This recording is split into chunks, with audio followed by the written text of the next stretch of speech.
Mana aprel oyi ham yakunlanib boryapti. Bundan buyog'iga kunlar so'radi. Siz xohlasangiz, xohlamasangiz ham kuniga 2 marta dush qabul qilsangiz ham sizda terlash bo'laveradi. Ya'ni qo'ltiq ostida badbo'y hid kelishda boshlaydi. Shu paytda bizga nima yordam beradi? Albatta, Old Space уже yillar mobaynida odamlarning ishonchiga kirgan firma. Buni har xili bor, bo'riligi, ayiqligi, tigirligi bor. Oddiysi ham bor. Endi kimga qanaqa, agar sizga xushbo'y chiroyli hidligi kerak bo'lsa, albatta Old Space olishni tavsiya qilaman. Bu kiyimda oqartirib ham, oq kiyimda sarg'aytirib ham qo'ymaydi. Любой kiyimingizga tushib ketaveradi.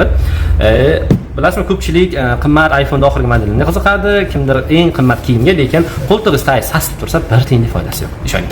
Bundan tashqari, ko'pchilik aytadi, sochimda qanaqa shampun olsam bo'ladi, ba'zi shampunlar qayzoqlantirib qo'yadi, qimmat bo'lsa ham, yaltiratib chiroyli qilib bermaydi. Albatta bunda oq, ya'ni ko'pchilik ko'kiga nima qilishadi, lekin oq clear shampunidan foydalansangiz, sochingizni jonli qilib chiroyli qilib beradi. Bundan tashqari, ko'pchilik stomatologga borib qimmat pulga tishini tozalatgizdiradi-da, oqarmaydi o'shandan ham yaxshi.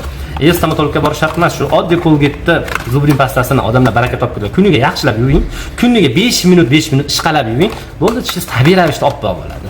Bo'ldi, tishingiz kasallanmaydi ham, tishingiz tushmaydi ham, tishingiz og'rimaydi ham. Nimaga ko'pchilik tishi doim qishda yoki bo'lmasa bahorda og'riydi?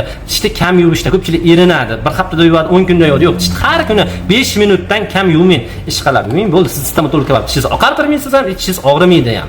Bo'ldi, tamom.